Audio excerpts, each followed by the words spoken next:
ആണ്ടിന്റെ ആരംഭം മുതൽ അവസാനം വരെ ദൈവത്തിന്റെ ദൃഷ്ടി നമ്മുടെ മേലിരുന്ന് നമുക്ക് ആലോചന പറഞ്ഞു തന്ന് നമ്മെ നടത്തിയ വിധങ്ങളെ ഓർത്ത് ഞാനും ദൈവത്തിന് സ്തോത്രം ചെയ്യുന്നു. നമുക്കറിയാവുന്നത് പോലെ കഴിഞ്ഞ വർഷത്തിൽ ഈ വർഷത്തിൽ ദൈവം ഞങ്ങളോടും വളരെയധികം കരുണ കാണിച്ചു, കൃപ കാണിച്ചു. ദൈവത്തിന്റെ ദയയും വിശ്വസ്തതയും നിമിത്തം ഞങ്ങളും കുടുംബമായിട്ട് കർത്താവിനെ സ്തോത്രം ചെയ്യുന്നു. മാതാവും പിതാവും ഞാനും ഭാര്യയും 3 മക്കളും അടങ്ങുന്ന കുടുംബമാണ് ഞങ്ങൾ ഇപ്പോൾ ആയിരിക്കുന്നത്. അനുജൻ കുടുംബവും വിദേശത്ത് ക്ഷേമമായിരിക്കുന്നു.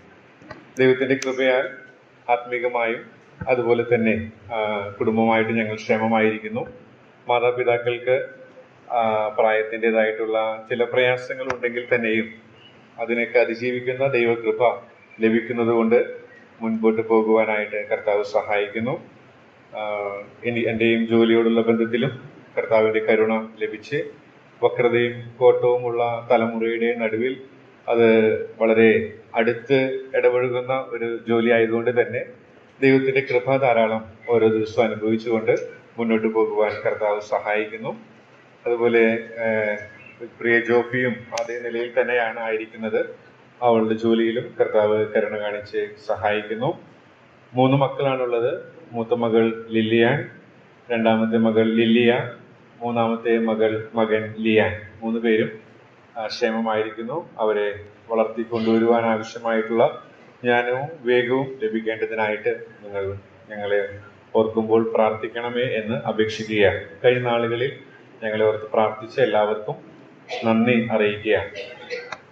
ഇന്ന് എന്ത് സംസാരിക്കണം, ചിന്തിക്കണം എന്നുള്ളത് ഞാൻ പ്രാർത്ഥിച്ചുകൊണ്ടിരുന്നപ്പോൾ പല സന്ദേശങ്ങൾ ഈ ദിവസങ്ങളിൽ എൻ്റെ മനസ്സിലേക്ക് വരാനിടയായിട്ട് തീർന്നു.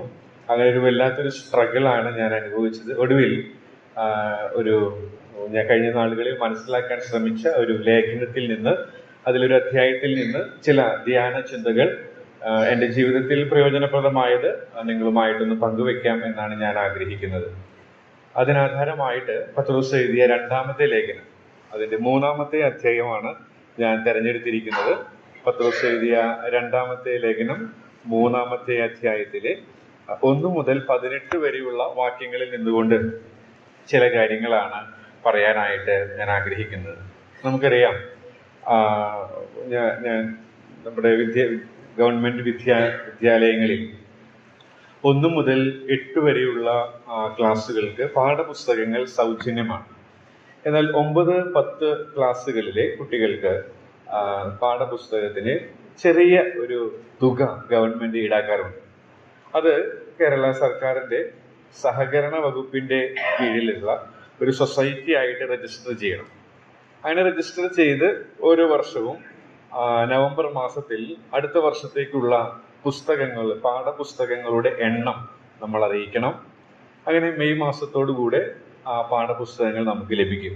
എന്നാൽ അതിൻ്റെ തുക അത് കൃത്യമായി നമ്മൾ കണക്കാക്കി മാർച്ച് മാസത്തിനുള്ളിൽ, ആ സാമ്പത്തിക വർഷം അവസാനിക്കുന്നതിന് മുൻപ് നമ്മൾ ട്രഷറിയിൽ അടയ്ക്കണം.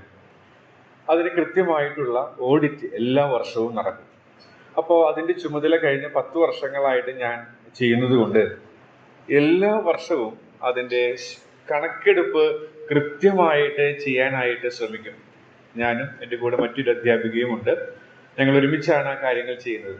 ഓഡിറ്റർ അത് ഓഡിറ്റ് ചെയ്യുമ്പോൾ അതിൽ ക്രമക്കേടുകൾ വരാതിരിക്കാനായിട്ട് കൃത്യമായ സ്റ്റോക്ക് എടുപ്പും അതുപോലെ തന്നെ അതിൻ്റെ വരവ് ചെലവ് കണക്കുകളൊക്കെ കൃത്യമായി സൂക്ഷിക്കേണ്ടത് ആവശ്യമാണ്.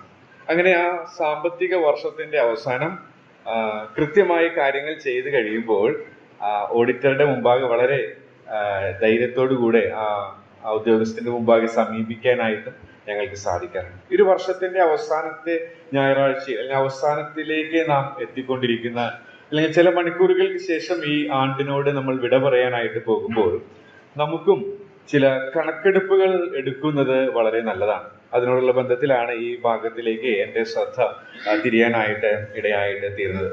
നമ്മുടെ ആത്മീക ജീവിതത്തിന്റെ ഒരു കണക്കെടുപ്പ് വർഷാവസാനത്തിന് പ്രത്യേകിച്ച് പ്രസക്തി എനിക്ക് തോന്നുന്നില്ല എങ്കിൽ തന്നെയും എല്ലാ ദിവസവും ചെയ്യേണ്ടതാണ്. എന്നാൽ നാം ഒരു നാമധേയ കൂട്ടമായിട്ട് തീർന്നുകൊണ്ടിരിക്കുന്നത് പോലെ തോന്നുന്ന ഈ കാലഘട്ടത്തിൽ വർഷാവസാനത്തിനൊക്കെ അമിതമായ പ്രാധാന്യമൊക്കെ കൊടുക്കുന്നുണ്ട്. എല്ലാ ദിവസത്തിനും അതിൻ്റെതായ പ്രാധാന്യമുണ്ട്. എന്നാൽ അങ്ങനെയൊന്നും ചെയ്യുന്നില്ലെങ്കിൽ വർഷാവസാനത്തിലെങ്കിലും ചെയ്യുന്നത് നല്ലത് എന്നുള്ള നിലയിലാണ് ഞാൻ അതിനെ കണക്കാക്കുന്നത്. അപ്പോൾ ആണ്ടിന്റെ അവസാനത്തിലെങ്കിലും നാം നമ്മുടെ ആത്മീക ജീവിതത്തിന്റെ കണക്കെടുപ്പ് എടുക്കുന്നത് വളരെ നല്ലതാണ്. അത് ഒരർത്ഥത്തിൽ നമ്മൾ എല്ലാ വർഷവും ചെയ്യുന്നുണ്ട്. പ്രത്യേകമായിട്ട് നമ്മൾ ഫോക്കസ് ചെയ്യാറുള്ളത് ദൈവം നമ്മെ നടത്തിയ വിധങ്ങളെ എങ്ങനെ എന്ന് ഓർത്ത് സ്തോത്രം ചെയ്യുകയാണ്. നമ്മൾ പാടിയ പാട്ടിലും അപ്രകാരം തന്നെയായിരുന്നു. അത് വളരെ അനിവാര്യമാണ്. എന്നാൽ അതോടൊപ്പം തന്നെ കർത്താവിന് വേണ്ടി അല്ലെങ്കിൽ കർത്താവ് നമ്മിലൂടെ എന്ത് ചെയ്തു എന്നുള്ളതിന്റെ കണക്കെടുപ്പ്, കർത്താവിന് വേണ്ടി ഒരുപാട് കാര്യങ്ങൾ നമ്മൾ ചെയ്യുന്നുണ്ടായിരിക്കാം. എന്നാൽ കർത്താവ് നമ്മിലൂടെ എന്ത് ചെയ്തു എന്നുള്ളതിന്റെ ഒരു കണക്കെടുപ്പ് എടുക്കുന്നതും വളരെ നന്നായിരിക്കും. മാത്രമല്ല, ഏതൊക്കെ മേഖലകളിലാണ് കുറവ് വന്നിരിക്കുന്നത്, ഏതൊക്കെ മേഖലകളിലാണ് വേണ്ടത്ര രീതിയിൽ വളരുവാനായിട്ട് സാധിക്കാതെ പോയത് എന്നൊക്കെ വിലയിരുത്തി അത് ക്രമപ്പെടുത്താനായിട്ട് ഇടയായിട്ട് തീർന്നാൽ ഈ ആണ്ടിന്റെ അവസാനത്തിന് കൊടുക്കുന്ന പ്രാധാന്യം വളരെ നല്ലതായിരിക്കും. ഇത് ദിനംതോറും ചെയ്യേണ്ടതാണ്. എന്നാൽ അങ്ങനെയൊന്നും ചെയ്യുന്നില്ല എങ്കിൽ ആണ്ടിന്റെ അവസാനത്തിലെങ്കിലും അങ്ങനെ ആത്മീക ജീവിതത്തിന്റെ കണക്കെടുപ്പ് എടുത്ത് അത് വളരെ കൃത്യമായി മുന്നോട്ട് പോകുവാനായിട്ട് എനിക്കും നിങ്ങൾക്കും സാധിച്ചാൽ അത് വളരെ നല്ലതാണ്.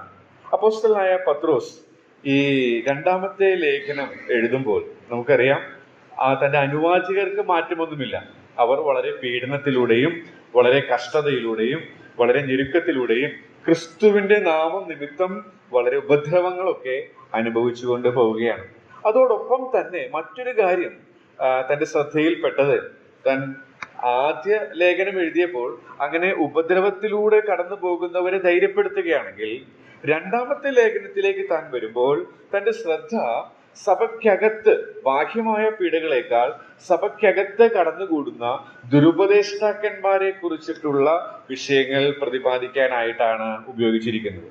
എന്നാൽ അതിന്റെ അവസാനം ഈ 3-ാം അധ്യായത്തിലേക്ക് വരുമ്പോൾ നമുക്കുള്ള ചില പ്രബോധനങ്ങളാണ് കാണാനായിട്ട് സാധിക്കും. അതാണ് ഇന്ന് നിങ്ങളുടെ പരമാർത്ഥ മനസ്സ് ഓർമ്മപ്പെടുത്തി ഉണർത്തിക്കാനായിട്ട് ഞാൻ കർത്താവിൽ ശരണപ്പെടുന്നു.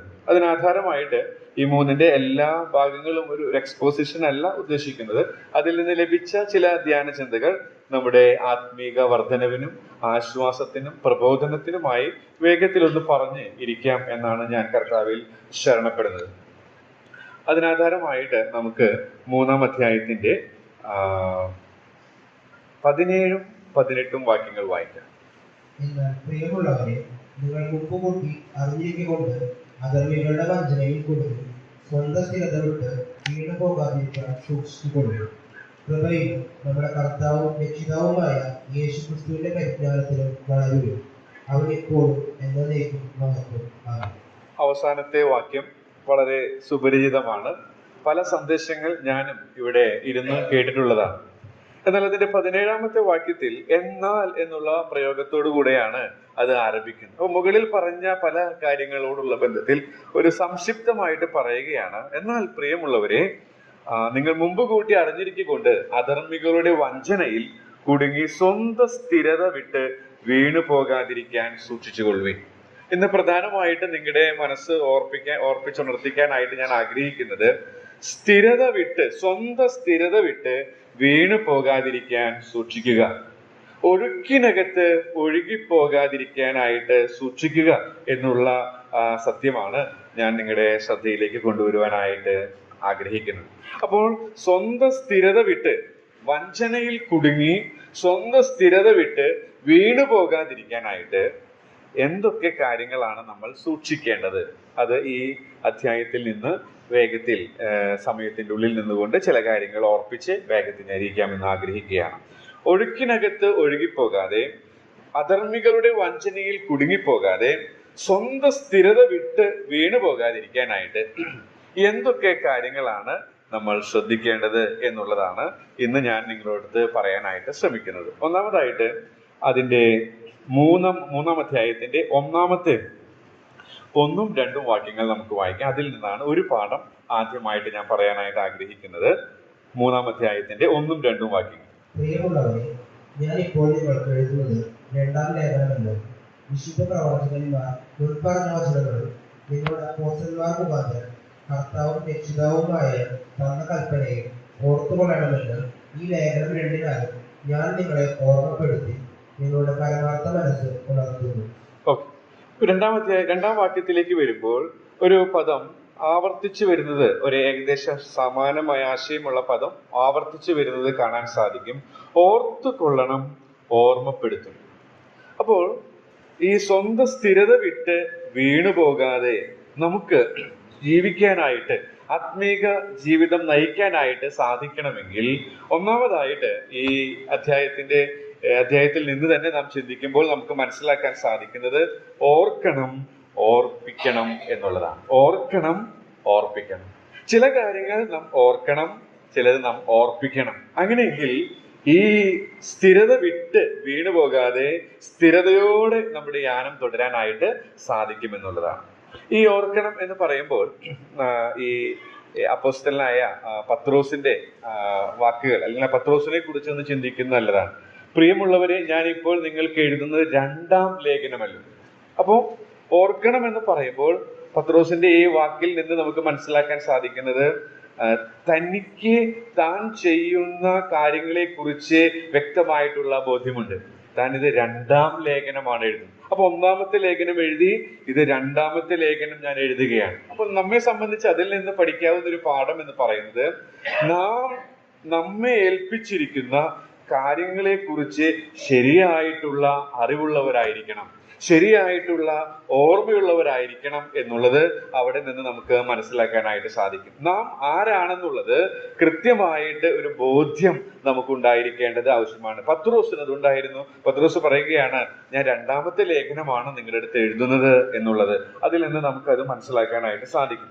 മറ്റൊരു കാര്യം എന്ന് പറയുന്നത്, ഇവിടെ ആവർത്തിച്ചു വരുന്ന മറ്റൊരു പദം ഈ 3-ാം അധ്യായം വായിക്കുമ്പോൾ നിങ്ങൾക്ക് കാണാം. ആദ്യത്തെ പദമാണ് പ്രിയമുള്ളവരെ. 3-1 നാം അത് വായിക്കുന്നു, പ്രിയമുള്ളവരെ.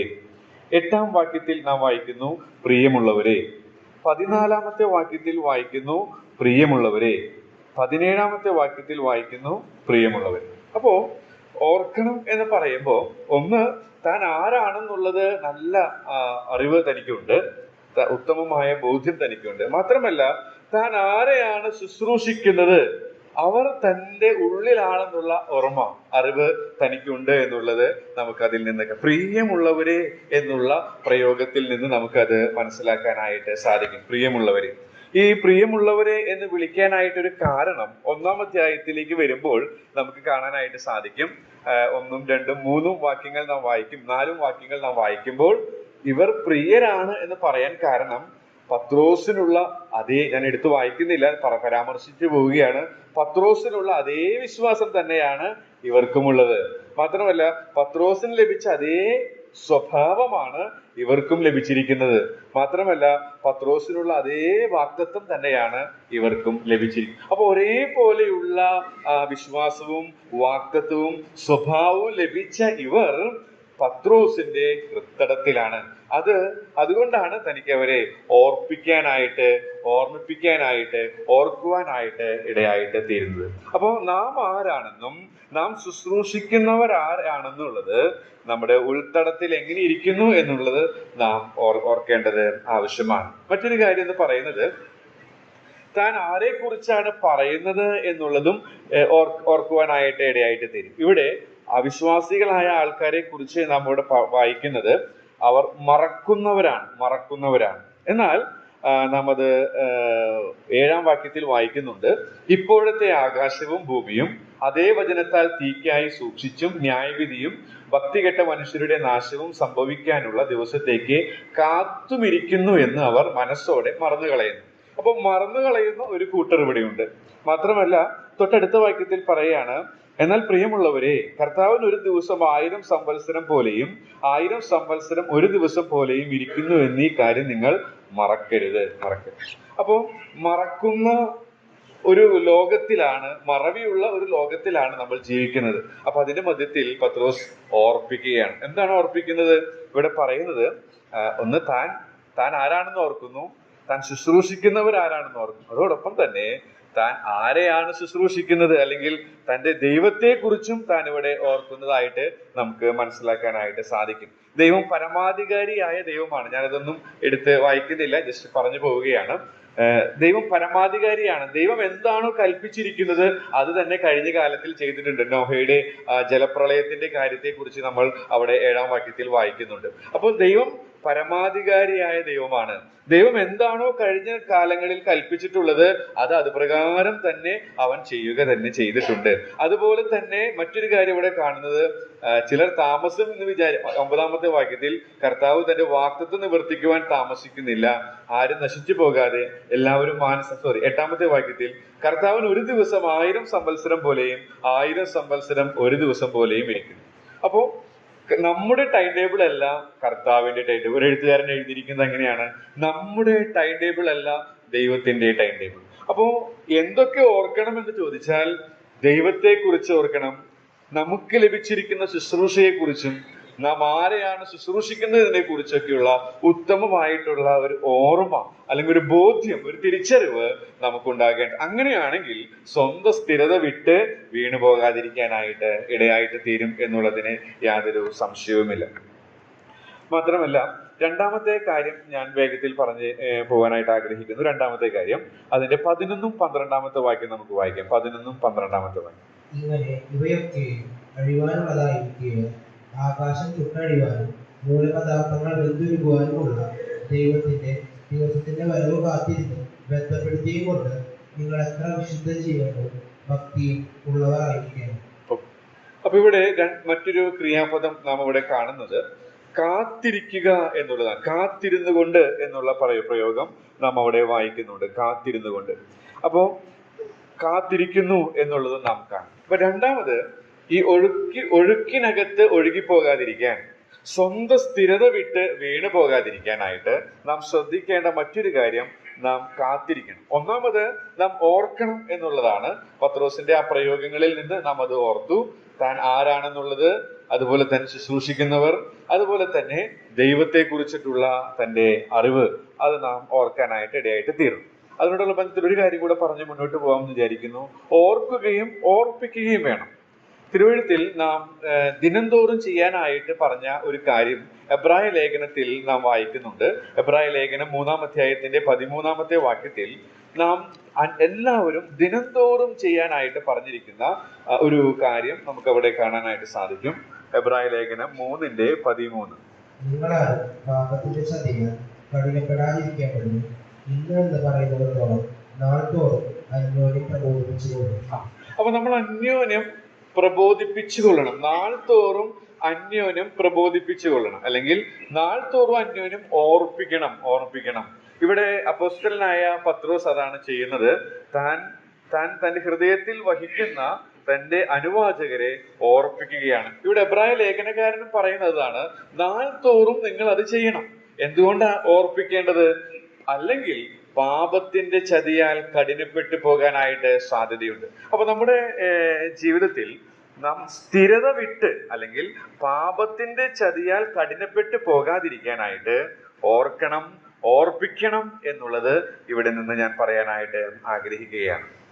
പലപ്പോഴും തിരുവെഴുത്തുകൾ ഓർക്കുകയോ ഓർപ്പിക്കുകയോ ചെയ്യാത്തത് കൊണ്ടാണ് ആത്മീക ജീവിതത്തിൽ സ്ഥിരതയില്ലാത്തവരായിട്ടും പുരോഗതി ഇല്ലാത്തവരായിട്ടും ഞാനും നിങ്ങളും തീരുന്നത്. ഒരു സെൻ കഥ ഞാൻ വായിച്ചത് പറഞ്ഞ് അടുത്ത നേരത്തെ 2-ാമത്തെ പാഠമായ കാത്തിരിക്കുന്നതിലേക്ക് പോകാമെന്ന് വിചാരിക്കുന്നു. ആ സെൻ കഥയിലെ ഇങ്ങനെയാണ് ആ കഥ പോകുന്നത്. ഒരു ആശാരി തിരക്കുള്ള ഒരു നടപ്പാതയുടെ അരികത്തുള്ള ഒരു കെട്ടിടത്തിൽ ഉയരത്തില് ഇരുന്ന് തന്റെ പണി ചെയ്യുകയായിരുന്നു. അപ്പോൾ ആ പണി ചെയ്തുകൊണ്ടിരിക്കുന്ന സമയത്താണ് താൻ മനസ്സിലാക്കിയത് തന്റെ മുഴക്കോൽ താഴെയാണ്. അപ്പോൾ താഴെ വന്ന് എടുക്കുന്നതിനേക്കാൾ താഴെ നിന്ന് ആരെങ്കിലും എടുത്ത് തരികയാണെങ്കിൽ അത് വളരെ എളുപ്പമാണ് എന്ന് തനിക്ക് തോന്നി. അങ്ങനെ താൻ താഴേക്ക് നോക്കിയപ്പോൾ ധാരാളം പേർ ആ നടപ്പാതയിലൂടെ നടന്നു പോവുകയാണ്. താൻ പലരെയും വിളിച്ചു, ശബ്ദമുണ്ടാക്കി, പക്ഷെ ആരും ശ്രദ്ധിച്ചില്ല. അപ്പോൾ തന്റെ മനസ്സിലൊരു ആശയം ഉദിച്ചു. തന്റെ പോക്കറ്റിലുള്ള ഒരു നാണയം താൻ ആ നടപ്പാതയിലേക്ക് ഇട്ടു. അപ്പോൾ ആളുകൾ നടന്നു പോകുമ്പോൾ ആ നാണയം മുകളിൽ നിന്ന് വീഴുന്നത് കണ്ട് തന്നെ നോക്കും, തന്റെ ആവശ്യം അറിയിക്കാം, കാര്യം നടക്കും എന്നാണ് താൻ കരുതിയത്. പക്ഷേ നാണയം താഴെ വീണപ്പോൾ ആ ആളുകൾ നാണയം കണ്ട ആ വ്യക്തി ചുറ്റും നോക്കി ആ നാണയം എടുത്ത് താൻ മുന്നോട്ട് പോയി. വീണ്ടും മറ്റൊരു നാണയം കൂടെ, ആ കഥയിൽ അങ്ങനെയാണ് എഴുതിയിരിക്കുന്നത്, മറ്റൊരു നാണയം കൂടെ ഇട്ടു. ആ നാണയവും മറ്റൊരു വ്യക്തി ചുറ്റും നോക്കി എടുത്ത് പോയി. ഒടുവിൽ താൻ മറ്റൊരു ആശയം തനിക്ക് വന്നത്, താൻ പണി ചെയ്തുകൊണ്ടിരിക്കുന്ന ഒരു ഓടിന്റെ ചെറിയൊരു കഷ്ണം എടുത്ത് താഴെ നടന്നു പോകുന്ന ഒരാളുടെ തലയിലേക്ക് ഇട്ടു. ആ തലയിലേക്ക് ഇട്ടപ്പോൾ ആ വ്യക്തി മുകളിലേക്ക് നോക്കി തന്റെ കാര്യം അദ്ദേഹത്തോട് പറഞ്ഞു എന്നാണ് കഥ. ഞാൻ പറഞ്ഞത്, തിരുവെഴുത്തുകൾ ഓർക്കണം, ദിനംതോറും ഓർപ്പിക്കണം, ഇല്ലെങ്കിൽ പാപത്തിന്റെ ചതിയാൽ കഠിനപ്പെട്ടു പോകും, ഇവിടെ നാം വായിക്കുന്നത് പോലെ സ്വന്തം സ്ഥിരത വിട്ട് വീണു പോകും എന്നൊക്കെയുള്ള പ്രബോധനങ്ങൾ അനേക നാളുകൾ നാം കേൾക്കുന്നുണ്ട്. ഈ വർഷത്തിൽ തന്നെ 52 ആഴ്ചയുണ്ടെങ്കിൽ 52 ആഴ്ചയിലും കേൾക്കും. ബൈബിൾ ക്ലാസ്സിന് വരാൻ അവസരമുണ്ട് നമ്മുടെ സഭയിൽ, അതിൽ വന്നാൽ അപ്പോഴും നമ്മൾ കേൾക്കുന്നു. അതുപോലെ തന്നെ ചൊവ്വാഴ്ചയിലും ആദ്യത്തെ ആഴ്ച ഒഴിച്ച് ബാക്കി എല്ലാ ആഴ്ചകളിലും പ്രബോധനം പ്രാർത്ഥനയ്ക്ക് മുൻപ് നമുക്ക് ലഭിക്കുന്നുണ്ട്. ഞായറാഴ്ച പ്രാർത്ഥനകളിൽ, വീട്ടു പ്രാർത്ഥനകളിൽ നമുക്ക് ലഭിക്കുന്നു. അങ്ങനെ അനുദിനം നാം തിരുവെഴുത്തുകളുടെ മുമ്പാകെ ഇരിക്കുമ്പോൾ ദൈവവചനത്തിൽ നിന്ന് നമുക്ക് പ്രബോധനം ലഭിക്കുന്നുണ്ട്. അപ്പൊ ഇങ്ങനെയൊക്കെ ലഭിച്ചിട്ടും പലപ്പോഴും നമ്മൾ അതൊന്നും ഓർക്കുന്നില്ല, നമ്മൾ അത് ശ്രദ്ധിക്കുന്നില്ല. അപ്പൊ ശ്രദ്ധിക്കാനായിട്ട് ചിലപ്പോഴൊക്കെ ചില ഓട്ട് കഷ്ണങ്ങൾ നമ്മുടെ തലയിലേക്ക് ഒരു പക്ഷേ ദൈവം ഇടുന്നുണ്ടോ എന്നുള്ളത് ഞാൻ സങ്കല്പിച്ചു പോവുകയാണ്. അപ്പോഴാണ് പലപ്പോഴും നാം ദൈവത്തെ ഉയരത്തിലേക്ക് നോക്കാനായിട്ട് നമുക്ക് ഇടയാകുന്നത്. എന്നാൽ അങ്ങനെയല്ല ദൈവം ആഗ്രഹിക്കുന്നത്. തന്നെ എപ്പോഴും നോക്കുന്നവരായിട്ട്, തന്നെ എപ്പോഴും ഓർക്കുന്നവരായിട്ട്, ദിനംതോറും അത് മറ്റുള്ളവരോട് പങ്കുവെക്കുന്നവരായിട്ട് ഞാനും നിങ്ങളും ആയിരിക്കണമെന്ന് കർത്താവ് നമ്മെ കുറിച്ച് ആഗ്രഹിക്കുന്നു. രണ്ടാമത്തെ പാഠത്തിലേക്ക് ഞാൻ വേഗം വരുന്നു. 11ഉം 12ഉം വാക്യത്തിന്റെ അടിസ്ഥാനത്തിൽ സ്വന്തം സ്ഥിരത വിട്ട് വീണു പോകാതിരിക്കാൻ നാം ശ്രദ്ധിക്കേണ്ട മറ്റൊരു കാര്യം കാത്തിരിക്കണം എന്നുള്ളതാണ്. കാത്തിരിക്കും. എന്താ കാത്തിരിക്കേണ്ടത്? അവിടെ തന്നെ നമുക്ക് മനസ്സിലാക്കാനായിട്ട് സാധിക്കും. അവന്റെ വരവിനായിട്ടാണ് നമ്മൾ കാത്തിരിക്കേണ്ടത്. ആർക്കാണ് കാത്തിരിക്കാനായിട്ട് സാധിക്കുക? കൊരിന്ത്യർക്ക് എഴുതിയ 1-ാമത്തെ ലേഖനം 16-ാം അധ്യായത്തിലേക്ക് വരുമ്പോൾ ഈ കർത്താവിന്റെ വരവിനോടുള്ള ബന്ധത്തിൽ ഒരു ആശയം നമുക്ക് കാണാനായിട്ട് സാധിക്കും. 1 കൊരിന്ത്യർ 16:22. ആർക്കാണ് കർത്താവിന്റെ വരവിനെ കാത്തിരിക്കാനായിട്ട് സാധിക്കുക? 1 കൊരിന്ത്യർ 16:22 നാം ഇങ്ങനെ വായിക്കുന്നു, കർത്താവിനെ സ്നേഹിക്കാത്തവൻ ഏവനും ശപിക്കപ്പെട്ടവൻ, നമ്മുടെ കർത്താവ് വരുന്നു. നമ്മുടെ കർത്താവ് വരുന്നു, മാറനാഥാണ്. അപ്പൊ കർത്താവ് വരുന്നു. അതിന് തൊട്ടു മുകളിൽ പറഞ്ഞത് കർത്താവിനെ സ്നേഹിക്കാത്തവൻ ശപിക്കപ്പെട്ടവൻ എന്നാണ്. അപ്പൊ അതിൽ നിന്ന് നമുക്ക് ഇങ്ങനെ ഒരു പാഠം എടുക്കാനായിട്ട് സാധിക്കും. കർത്താവിനെ അക്ഷയമായി സ്നേഹിക്കുന്നവർക്ക് അവന്റെ വരവിനെ കാത്തിരിക്കാനായിട്ട് സാധിക്കും. എന്ന് വെച്ചാൽ കർത്താവ് അടുത്തുണ്ട് എന്നുള്ളത് യോസേഫിനെ പോലെ സെൻസ് ചെയ്തുകൊണ്ട് ദിനംതോറും ജീവിക്കുമ്പോൾ നമുക്ക് അവനെ സ്നേഹിക്കാനായിട്ട് സാധിക്കും. അങ്ങനെ സ്നേഹിക്കുന്ന ഒരു വ്യക്തിയെ നമുക്ക് കാണാനായിട്ട് ആർത്തി ഉണ്ടാകും. തീർച്ചയായിട്ടും അത് സാധിക്കും. പലപ്പോഴും നമ്മുടെ ജീവിതത്തിൽ കർത്താവിനെ, കാന്തനെ കാണുവാൻ ആർത്തി വളരുന്നത് എന്നൊക്കെ നമ്മൾ ഉച്ചത്തിൽ പാടുമെങ്കിലും കാന്തനെ കാണുവാനുള്ള ആർത്തിയൊന്നുമില്ല എന്നുള്ളത് നമ്മുടെ പ്രവൃത്തികളിൽ നിന്ന് കാണാനായിട്ട് സാധിക്കും. എന്നാൽ വാസ്തവത്തിൽ അങ്ങനെ കാന്തനെ കാണാൻ ഒരു ആർത്തി നമ്മിൽ ഉളവാകുന്നത് എപ്പോഴാണ്? അവനെ അക്ഷയമായി സ്നേഹിക്കും. അല്ലെങ്കിൽ യാന്ത്രികമായി നമുക്ക് പാട്ടൊക്കെ പാടാനായിട്ടും അല്ലെങ്കിൽ മറ്റു കാര്യങ്ങളൊക്കെ ചെയ്യാനായിട്ടൊക്കെ സാധിക്കും. എന്നാൽ നമ്മൾ നമ്മളോട് തന്നെ ചോദിക്കുക, കാന്തനെ കാണാനുള്ള ആർത്തിയുണ്ടോ? അങ്ങനെ ആർത്തി ഉണ്ടാകണമെങ്കിൽ അവൻ അടുത്തുണ്ട്. അത് ശരിക്ക് സെൻസ് ചെയ്തുകൊണ്ട് ജീവിക്കുകയും അവൻ അക്ഷയമായി സ്നേഹിക്കുകയും ചെയ്യണം. അങ്ങനെ സ്നേഹിക്കുമ്പോൾ നമുക്ക് അവന്റെ വരവിനെ കാത്തിരിക്കാനായിട്ട് സാധിക്കും എന്നുള്ളതാണ്. കാത്തിരിക്കുമ്പോൾ നമ്മൾ ശ്രദ്ധിക്കേണ്ട ഒരു കാര്യം അവിടെ പറയുന്നത്, നമ്മളവിടെ 12-ാമത്തെ വാക്യത്തിൽ വായിക്കുന്നത്, എത്ര വിശുദ്ധ ജീവനവും, അത് നമ്മുടെ പ്രവൃത്തിയെ സൂചിപ്പിക്കുന്നു. ഭക്തിയും ഉള്ളവർ, അത് നമ്മുടെ മനോഭാവത്തെ സൂചിപ്പിക്കുന്നു. അപ്പം അതാണ് കർത്താവിനെ സ്നേഹിക്കുക എന്ന് പറയുന്നത്. കർത്താവിനെ യഥാർത്ഥമായി സ്നേഹിക്കുന്ന ഒരു വ്യക്തി, കർത്താവ് അടുത്തുണ്ടെന്നുള്ളത് അനുഭവിച്ചറിഞ്ഞുകൊണ്ട് മുന്നോട്ട് പോകുന്ന ഒരു ദൈവ പൈതലിനെ അവന്റെ പ്രവൃത്തികളും അവന്റെ മനോഭാവവും സൂക്ഷിക്കുവാനായിട്ട് സാധിക്കും. അങ്ങനെയുള്ളവർക്ക് അവന്റെ വരവിനായിട്ട് ഒരു വെമ്പൽ, ഒരു ആഗ്രഹം ഉണ്ടാകും എന്നുള്ളതിന് യാതൊരു സംശയവുമില്ല. പൗലോസിന്റെ ആഗ്രഹം ഇത്തരണത്തിൽ നമ്മളെ വളരെയധികം ചലഞ്ച് ചെയ്യുന്നതാണ്. പൗലോസ് പറഞ്ഞ എങ്ങനെയാണ്? വിട്ടുപിരിഞ്ഞ് ക്രിസ്തുവിനോട് കൂടി ഇരിക്കുവാൻ എനിക്ക് ആഗ്രഹമുണ്ട്. അത് അത്യുത്തമമാണ്. അതെന്താ അവന് പറയാനായിട്ട്, പൗലോസിന് അത് പറയാനായിട്ട് ഇടയായിട്ട് തീർന്നത്?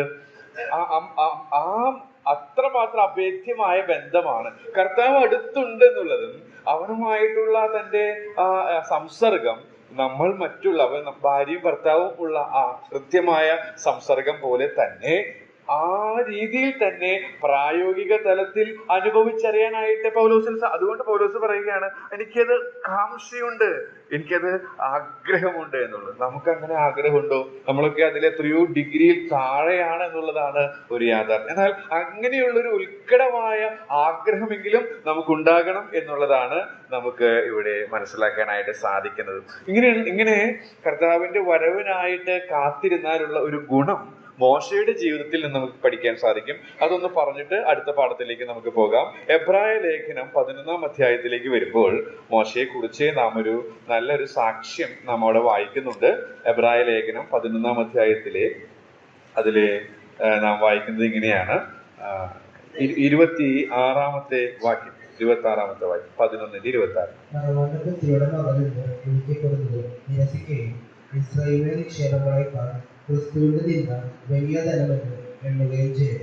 ശരിയായ ഒരു തീരുമാനം എടുത്ത് മുന്നോട്ട് പോകാനായിട്ട് മോശയെ സഹായിച്ച ഒരു ഘടകം എന്ന് പറയുന്നത് ക്രിസ്തുവിന്റെ നിന്ന്. നമുക്കറിയാം, കർത്താവിനെ കുറിച്ചിട്ടുള്ള മുൻകൂട്ടിയുള്ള ഒരു കാഴ്ചയായിരുന്നു പഴയ നിയമ ഭക്തർക്കുണ്ടായിരുന്നത്.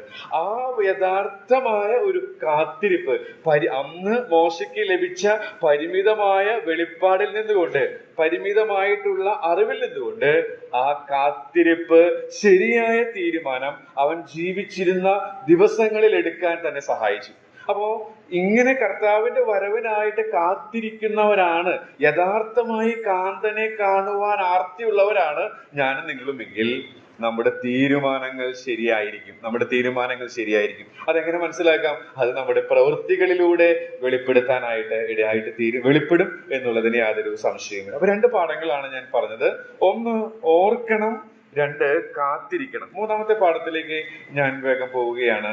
അതിന്റെ 14-ാമത്തെ വാക്യം നമുക്ക് വായിക്കാം. പത്രോസ് എഴുതിയ 2-ാമത്തെ ലേഖനം 3-ാം അധ്യായത്തിന്റെ 14-ാമത്തെ വാക്യം. അതുകൊണ്ട് പ്രിയമുള്ളവരെ, നിങ്ങൾ ഇവയ്ക്കായി കാത്തിരിക്കുക. അവൻ നിങ്ങളെ ഭയവും കളങ്കവും ഇല്ലാത്തവരായി സമാധാനത്തോടെ കാണാൻ ഉത്സാഹിച്ചുകൊണ്ട് നമ്മുടെ കർത്താവിന്റെ ദീർഘക്ഷമയെ രക്ഷ എന്ന് വിചാരിക്കും.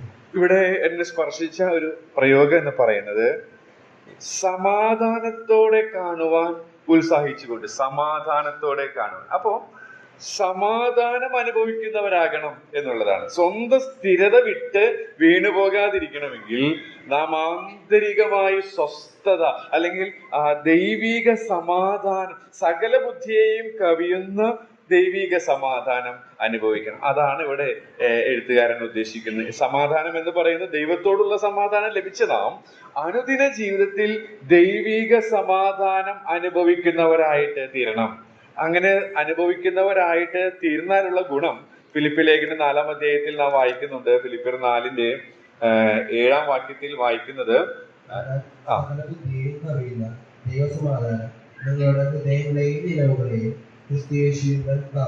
ഹൃദയങ്ങളും മനസ്സും അത് കാക്കപ്പെടുന്ന ഒരവസ്ഥ ഉണ്ടാകും എന്നുള്ളതാണ്. അപ്പൊ സ്ഥിരത വിട്ട് വീണു പോകാൻ ഇടയാവുകയില്ല. ഈ സമാധാനം ശരിയായ രീതിയിൽ അനുഭവിക്കുമ്പോൾ സ്ഥിരത വിട്ട് വീണു പോകാതെ ജീവിക്കാനായിട്ട് നമുക്ക് സാധിക്കും. അപ്പോ 1-ാമത് ഓർക്കണം, 2-ാമത് കാത്തിരിക്കണം, 3-ാമതായിട്ട് ഞാൻ പറഞ്ഞത് സമാധാനം അനുഭവിക്കണം. സമാധാനം. നമ്മുടെ ജീവിതങ്ങൾ കർത്താവിനെ അറിഞ്ഞപ്പോൾ ദൈവത്തോട് സമാധാനം ഉണ്ടായി. പക്ഷേ അനുദിന ജീവിതത്തിൽ സമാധാനമുള്ള ജീവിതം നയിക്കുന്ന വിശ്വാസികളുടെ എണ്ണം വളരെ കുറവാണ് എന്നുള്ളത് പലരോടും സംസാരിക്കുമ്പോൾ മനസ്സിലായി. ഒരു പക്ഷെ തൊഴിലിടങ്ങളിലെ ഫ്രസ്ട്രേഷൻ ആയിരിക്കാം, ഒരു പക്ഷെ കുടുംബത്തിൽ ഭാര്യയും ഭർത്താവും തമ്മിലുള്ള പ്രശ്നങ്ങളായിരിക്കാം, അല്ലെങ്കിൽ അയൽവക്കവുമായിട്ടുള്ള പ്രശ്നങ്ങളായിരിക്കാം, അല്ലെങ്കിൽ സഭയിലെ നേതൃത്വമായിട്ടുള്ള പ്രശ്നങ്ങളായിരിക്കാം. കിടക്കുമ്പോൾ സ്വസ്ഥമായിട്ട് ഉറങ്ങാനായിട്ട് സാധിക്കുന്നില്ല.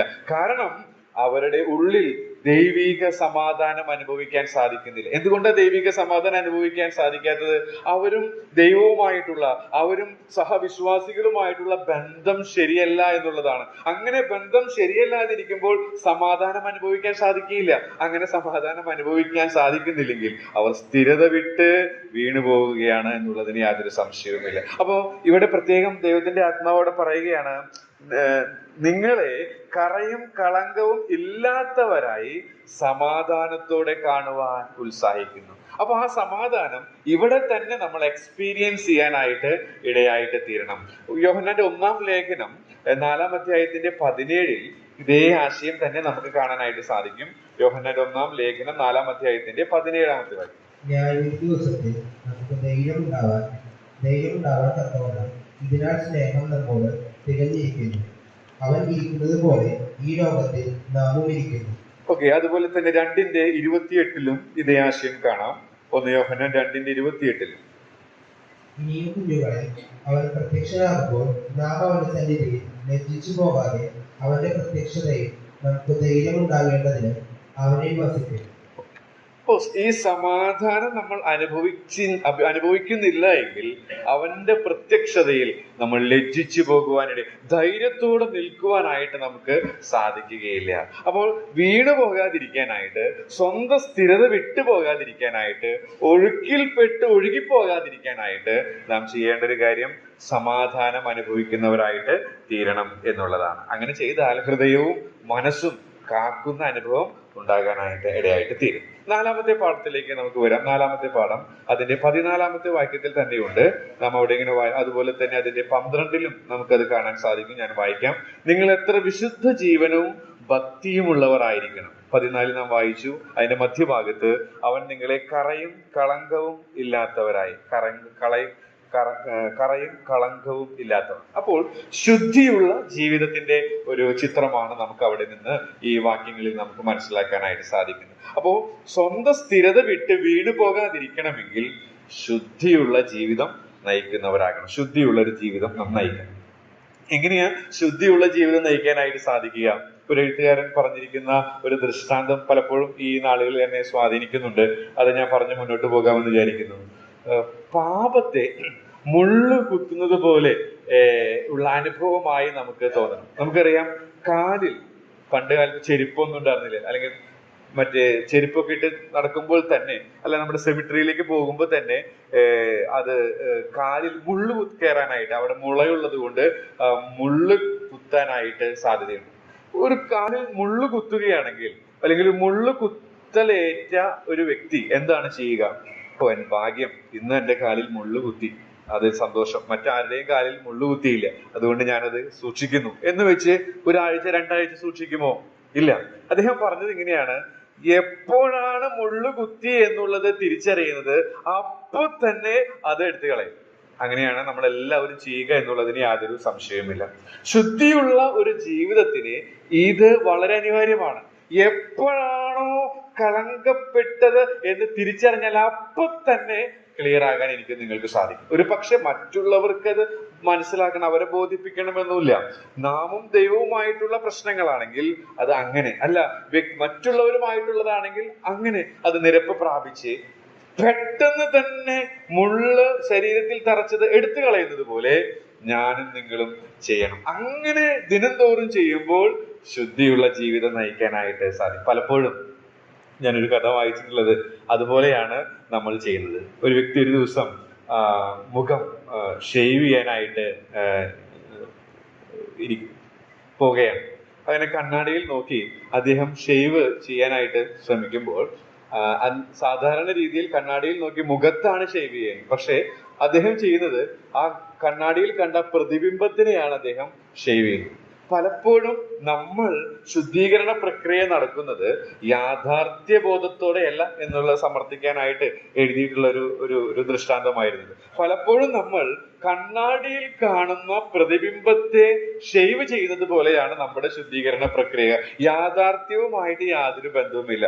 പക്ഷേ ദൈവം നമ്മെ കുറിച്ച് ആഗ്രഹിക്കുന്നത് എപ്പോഴാണോ കുത്തലേറ്റത്, എപ്പോഴാണോ മുള്ളു തറച്ചത്, അത് മനസ്സിലായ അതിനിമിഷം തന്നെ അത് പറിച്ചു കളയാനായിട്ട് എനിക്ക് നിങ്ങൾക്കും അങ്ങനെ ശുദ്ധിയുള്ള ഒരു ജീവിതം നയിക്കാനായിട്ട് ഇടയായിട്ട് തീരേണ്ടത് ആവശ്യം. പക്ഷെ ഒരു അപകടം ആ എഴുത്തുകാരൻ പറഞ്ഞത് എന്റെ ഓർമ്മയിലേക്ക് വരുന്നു. അത് മറ്റൊന്നുമല്ല, ഈ മുള്ളു തറച്ചത് സെൻസ് ചെയ്യാൻ സാധിക്കണമെങ്കിൽ ആ ശരീരം സ്പർശനശേഷിയുള്ളതായിരിക്കും. എവിടെയാണോ മുള്ളു തറച്ചത് ആ തറച്ച ഭാഗത്ത് സ്പർശനശേഷി ഉണ്ടെങ്കിൽ മാത്രമേ മുള്ളു തറച്ചത് ഫീൽ ചെയ്യാനായിട്ട് ഇടയായിട്ട് തീരുകയുള്ളൂ. പലപ്പോഴും ആത്മീക കുഷ്ഠം ബാധിച്ചിരിക്കുന്നത് കൊണ്ട് എത്ര തന്നെ മുള്ളു തറച്ചിട്ടും അത് സെൻസ് ചെയ്യാതെ തറച്ച മുള്ളുമായി നടക്കുന്ന അനുഭവത്തിലാണ് അനേക വിശ്വാസികളും. അതുകൊണ്ടാണ് സ്ഥിരതയില്ലാതെ വീണുപോകുന്ന അവസ്ഥ വരുന്നത്. അതുകൊണ്ടാണ് ഒഴുക്കിൽ ഒഴുകിപ്പോകാനിടയാകുന്നത്. അതുകൊണ്ടാണ് സമാധാനം അനുഭവിക്കാൻ സാധിക്കാത്തത്. അതുകൊണ്ടാണ് കർത്താവിനെ അക്ഷയമായി സ്നേഹിച്ച് കാത്തിരിക്കാൻ സാധിക്കുക. അതുകൊണ്ടാണ് ഓർമ്മിപ്പിക്കുവാനും സാധിക്കാത്തത് എന്നുള്ളത് ഞാൻ ഇത്തരണത്തിൽ ഓർപ്പിക്കാനായിട്ട് ആഗ്രഹിക്കുക. ഒടുവിലായിട്ട് ഒരു പാഠം കൂടെ, സ്വന്തം സ്ഥിരത വിട്ട് വീണു പോകാതിരിക്കാനായിട്ട് ചെയ്യേണ്ടത് 18ാമത്തെ വാക്യത്തിൽ കാണുന്നു. കൃപയിലും നമ്മുടെ കർത്താവും രക്ഷിതാവുമായ യേശുക്രിസ്തുവിന്റെ പരിജ്ഞാനത്തിലും വളരുവിൻ, അവനെ ഇപ്പോഴും എന്നേക്കും മഹത്വമാമി. മറ്റൊരു കാര്യം നമുക്ക് അവിടെ കാണുന്നത്, നമുക്ക് എല്ലാവർക്കും പരിചയമുള്ളതാണ്, വളരണം എന്നുള്ളതാണ്. വളരണം. ജോൺ കുര്യൻ അതിനെക്കുറിച്ച് പറഞ്ഞിരിക്കുന്ന ഒരു ഡെഫിനിഷൻ ഇങ്ങനെയാണ്: വളരുക എന്ന് പറയുന്നത് നാം ആയിരിക്കുന്ന അവസ്ഥയിൽ നിന്ന്, എന്ന് വെച്ചാൽ നമ്മുടെ സ്വഭാവത്തിലും കാഴ്ചപ്പാടിലും മനോഭാവത്തിലും ഉണ്ടാകുന്ന വളർച്ച. ഇവിടെ പറയുന്ന വളർച്ച എന്ന് പറയുന്നത് നമ്മുടെ സ്വഭാവത്തിലും കാഴ്ചപ്പാടിലും മനോഭാവത്തിലും ഉണ്ടാകുന്ന വളർച്ചയാണ്. അപ്പോൾ 5ാമത്തെ പാഠം നമ്മൾ വളരണം എന്നുള്ളതാണ്. വളരണം. എന്തിനാണ് വളരേണ്ടത്, അല്ലെങ്കിൽ വളരുക എന്ന് പറഞ്ഞാൽ എന്താണ് അർത്ഥം? നമ്മുടെ സ്വഭാവത്തിലും കാഴ്ചപ്പാടിലും മനോഭാവത്തിലും വളരുവാൻ ഇടയായിട്ട് തീരണം. ഇത് ചിന്തിച്ചുകൊണ്ടിരുന്നപ്പോൾ മത്തായി സുവിശേഷം 18ാം അധ്യായത്തിൽ കർത്താവ് പറഞ്ഞ ഒരു കാര്യത്തിലേക്ക് എന്റെ ശ്രദ്ധ പോയി. അത് വേഗത്തിലൊന്ന് പറഞ്ഞ് ഞാൻ ഇരിക്കാമെന്ന് ആഗ്രഹിക്കുന്നു. മത്തായി സുവിശേഷം 18ാം അധ്യായത്തിലെ അതിന്റെ ആദ്യ വാക്യത്തിൽ തന്നെ നാം കാണുന്നത് ഇങ്ങനെയാണ്: ആ നാഴികയിൽ ശിഷ്യന്മാർ യേശുവിന്റെ അടുക്കൽ വന്നു, സ്വർഗരാജ്യത്തിൽ ഏറ്റവും വലിയവൻ ആരെന്ന് ചോദിച്ചു. അതായത് നമ്മുടെ ഭാഷയിൽ ഇന്ന് പറയുകയാണെങ്കിൽ ഏറ്റവും വളർച്ച പ്രാപിച്ച വ്യക്തി ആരാണ് എന്ന് ചോദിച്ചു. അപ്പോൾ കർത്താവിന്റെ മറുപടിയാണ് വളരെ ചിന്തനീയമായത്. അവൻ ഒരു ശിശുവിനെ അടുക്കെ വിളിച്ച് അവരുടെ നടുവിൽ നിർത്തി, നിങ്ങൾ തിരിഞ്ഞ് ശിശുക്കളെ പോലെ ആയി വരുന്നില്ല എങ്കിൽ സ്വർഗരാജ്യത്തിൽ കടക്കുകയില്ല. ഇവിടെ പറഞ്ഞത് വളർച്ച, അല്ലെങ്കിൽ ആരോ വലുത്, ശരിയായി വളർച്ച പ്രാപിച്ചവൻ ആരാണ് എന്ന് ചോദിച്ചപ്പോൾ കർത്താവ് പറഞ്ഞ വാക്ക്, നിങ്ങൾ ശരിയായിട്ട് വളരുന്നുണ്ടെങ്കിൽ നിങ്ങൾ ശിശുക്കളെ പോലെയാകും എന്നുള്ളതാണ്. ശിശുക്കളെ പോലെയാകും. അപ്പോൾ വളരണം, സ്ഥിരത വിട്ട് ഒഴുകി പോകാതിരിക്കാൻ. നാം വളരുന്നുണ്ട് എന്ന് എങ്ങനെ അറിയാം? കർത്താവിനോട് ചോദിക്കുകയാണ്, ആരാണ് വലിയവൻ? കർത്താവ് പറയാണ്, നിങ്ങൾ തിരിഞ്ഞ് ശിശുക്കളെ പോലെ ആകണം. നിങ്ങൾ തിരിഞ്ഞ് ശിശുക്കളെ പോലെ ആകണം. ഈ ഒരു ശിശുവിന്റെ ചില പ്രത്യേകതകൾ ഞാൻ ഒരു പുസ്തകത്തിൽ വായിച്ചത് പറഞ്ഞ് ഈ ആശയം ഒന്നുകൂടെ ഉറപ്പിക്കാനായിട്ട് ഞാൻ ശ്രമിക്കുകയാണ്. ശരിയായ വളർച്ച എന്ന് പറയുന്നത് സ്വഭാവത്തിലും മനോഭാവത്തിലും കാഴ്ചപ്പാടിലാണെന്ന് പറഞ്ഞു. അതൊരു ശിശുവിനെ പോലെ ആകുന്നതാണ്. ശിശുവിനെ പോലെ ആകുന്നു. ശിശുവിന്റെ പ്രത്യേകത എന്ന് പറയുന്നത് എന്ന് വെച്ചാൽ, ഒരു തൊട്ടിലിൽ കിടക്കുന്ന ഒരു ശിശുവിന് സ്വയമായിട്ടൊന്നും ചെയ്യാൻ പറ്റില്ല. ഓരോ ദിവസവും എനിക്ക് സ്വയമായിട്ടൊന്നും ചെയ്യാൻ പറ്റില്ല എന്നുള്ള മനോഭാവത്തിൽ ജീവിക്കുന്നവനാണ് വളരുന്നവൻ എന്നുള്ളതാണ് അതിലൂടെ അർത്ഥമാക്കുന്നത്. ഞാൻ കൂടുതൽ വിശദീകരിക്കുന്നില്ല. മറ്റൊരു കാര്യം എന്ന് പറയുന്നത്, ഈ തൊട്ടിലിൽ കിടക്കുന്ന ഒരു ശിശുവിന് ഉന്നതമായ ചിന്ത അവനെ കുറിച്ചില്ല, അല്ലെങ്കിൽ അവളെ കുറിച്ചില്ല. തന്നെ കുറിച്ച് തന്നെ ഉന്നതമായ ചിന്ത ഇല്ലാത്തവനാണ് ആത്മീകമായിട്ട് വളരുന്നവൻ എന്നുള്ളത്. മറ്റൊരു കാര്യം അദ്ദേഹം പറഞ്ഞത്, ഒരു തൊട്ടിലിൽ കിടക്കുന്ന ശിശു ഒരിക്കലും മറ്റുള്ളവരിൽ മതിപ്പുളവാക്കാനായിട്ട് ശ്രമിക്കുകയില്ല. മറ്റുള്ളവരിൽ മതിപ്പുളവാക്കാത്ത ജീവിതത്തിനുടമയാണ് ആത്മീകമായി വളരുന്ന ഒരു വ്യക്തി എന്ന് പറയും. മാത്രമല്ല ആ എഴുത്തുകാരൻ തുടർന്ന് ഇങ്ങനെയാണ്: ഒരു തൊട്ടിലിൽ കിടക്കുന്ന ശിശു ആരെയും വിധിക്കുന്നില്ല. ആരെയും വിധിക്കുവാനായിട്ട് അവൻ അറിയുകയില്ല. ആരെയും വിധിക്കാത്തവനാണ് ആത്മീകമായിട്ട് വളരുന്ന ഒരു വ്യക്തിയുടെ ലക്ഷണം എന്ന് പറയും. മാത്രമല്ല, തൊട്ടിലിൽ കിടക്കുന്ന ഒരു ശിശു അവന്റെ അവകാശത്തിനായി മത്സരിക്കുന്നില്ല എന്നുള്ളതാണ്. തന്റെ അവകാശത്തിനായി മത്സരിക്കാത്തവനാണ് ആത്മീകമായിട്ട് വളരുന്ന ഒരു വ്യക്തി എന്ന്. മാത്രമല്ല, ആരെങ്കിലും ആ ശിശുവിനെ ഒന്ന് മുറിപ്പെടുത്തിയാൽ അവന് ഉള്ളിൽ മുറിപ്പെടുന്നില്ല എന്നുള്ളതാണ്. എല്ലാ പ്രതികൂലങ്ങളും അല്ലെങ്കിൽ അപവാദങ്ങളും ഒക്കെ ആളുകൾ പറഞ്ഞാലും മുറിപ്പെടാത്തൊരു മനോഭാവമാണ് നമുക്കുള്ളതെങ്കിൽ നാം ആത്മീകമായിട്ട് വളരുന്നു എന്നുള്ളതാണ്. ഈ കാര്യങ്ങളാണ് ഞാൻ ഊന്നി പറയാനായിട്ട് ആഗ്രഹിച്ചതെങ്കിലും ഞാനിത് കവിവാചകം പോലെ പറഞ്ഞ് നിർത്തുകയാണ്. തൊട്ടിലിൽ കിടക്കുന്ന ഒരു ശിശു സഹജമായ അവസ്ഥ, മനോഭാവം അത് നമുക്കുണ്ടെങ്കിൽ നാം ആത്മീകമായിട്ട് വളരുന്നു. സ്വർഗരാജ്യത്തിൽ വലിയവൻ എന്ന് നമ്മെ വിളിക്കപ്പെടും. ശിശുവിന്റെ പ്രത്യേകതകൾ ശ്രദ്ധിക്കുക. സ്വയമായിട്ട് ഒന്നും ചെയ്യാൻ എനിക്ക് കഴിയില്ല കർത്താവേ എന്നുള്ള ഒരു ആറ്റിറ്റ്യൂഡ് അവനുണ്ടായിരിക്കും. മാത്രമല്ല, അവനെ കുറിച്ച് ഉന്നതമായ ചിന്ത അവനില്ല. ഞാൻ ആരുമല്ല, ഞാൻ ഒന്നുമല്ല എന്നുള്ള ഒരു ചിന്തയാണ്. മറ്റുള്ളവരിൽ മതിപ്പുളവാക്കാനായിട്ട് അവൻ ശ്രമിക്കുകയില്ല. ആരെയും അവൻ വിധിക്കാനായിട്ട് അവന് സാധിക്കുകയില്ല. മാത്രമല്ല, സ്വന്തം അവകാശങ്ങൾക്കായിട്ട് മത്സരിക്കുകയില്ല. മാത്രമല്ല, ആരെങ്കിലും മുറിപ്പെടുത്തിയാൽ അവൻ മുറിപ്പെടുകയില്ല. ഇങ്ങനെയുള്ള നിലവാരം നമുക്കുണ്ടെങ്കിൽ തീർച്ചയായിട്ടും നമ്മൾ ആത്മീകമായിട്ട് വളരുന്നവരാണ്. അല്ല എങ്കിൽ നാം സ്ഥിരത വിട്ട് വീണു പോകാനായിട്ട് സാധിക്കും. പ്രിയമുള്ളവരെ, ഈ ആണ്ടിന്റെ അവസാനത്തിൽ എത്തിയിരിക്കുന്ന നമുക്ക് നമ്മോട് തന്നെ ചോദിക്കാവുന്ന, എന്നോട് തന്നെ ചോദിക്കാവുന്ന, ഞാൻ തന്നെ എൻ്റെ ആത്മീക ജീവിതത്തിന്റെ കണക്കെടുപ്പ് നടത്തിയ ചില കാര്യങ്ങളാണ് നിങ്ങളുമായിട്ട് പങ്കിടുവാനിടയായിട്ട് തീർന്നത്. അങ്ങനെ നാം കണക്കെടുപ്പ് ശരിയായ രീതിയിൽ ആണ്ടിന്റെ അവസാനം മാത്രമല്ല കേട്ടോ, ഓരോ ദിവസവും ചെയ്യുന്നില്ലെങ്കിൽ സ്ഥിരത വിട്ട് വീണു പോകാനായിട്ട് സാധ്യതയുണ്ട്. സ്ഥിരത വിട്ട് വീണു പോകാതിരിക്കാൻ എന്തൊക്കെ കാര്യങ്ങൾ ശ്രദ്ധിക്കണം? വേറെ കുറെ കാര്യങ്ങളുണ്ട്. എന്നാൽ സമയപരിധിക്കുള്ളിൽ ചില കാര്യങ്ങൾ ഞാൻ ഓർപ്പിക്കുകയായിരുന്നു. ഒന്ന്, നാം ഓർക്കണം, ഓർപ്പിക്കണം എന്നുള്ളതാണ്. രണ്ട്, നാം കാത്തിരിക്കണം എന്നുള്ളതാണ്. മൂന്ന്, സമാധാനം അനുഭവിക്കണം. നാല്, ശുദ്ധിയുള്ളവരാകണം. ഒടുവിലായിട്ട് പറഞ്ഞത്, വളരണം. ഒരു ശിശു സഹജമായ മനോഭാവം എപ്പോഴും പുലർത്താനിടയായി. ഇതൊന്നും ചെയ്യാതെ മറ്റു പല ബാഹ്യമായ കാര്യങ്ങളിലാണ് നാം കഴിഞ്ഞ നാളുകളിലെ പോലെ ഇനി കർത്താവ് അടുത്ത വർഷം തരികയാണെങ്കിൽ ചെയ്യുന്നതെങ്കിൽ ആ നാളിൽ നാം ലജ്ജിക്കാനിടയായിട്ട് തീരും. അങ്ങനെ ലജ്ജിക്കാതിരിക്കണമെങ്കിൽ നമ്മുടെ ജീവിതത്തിന്റെ കണക്കെടുപ്പ് ശരിയായി നടത്തി സ്ഥിരത വിട്ട് പോകാതെ സൂക്ഷ്മതയോടെ ജീവിതം നയിപ്പാൻ വചനം പറഞ്ഞ എന്നെയും കേട്ട നിങ്ങളെയും ദൈവത്തിന്റെ ആത്മാവ് സഹായിക്കുമാറാണ്.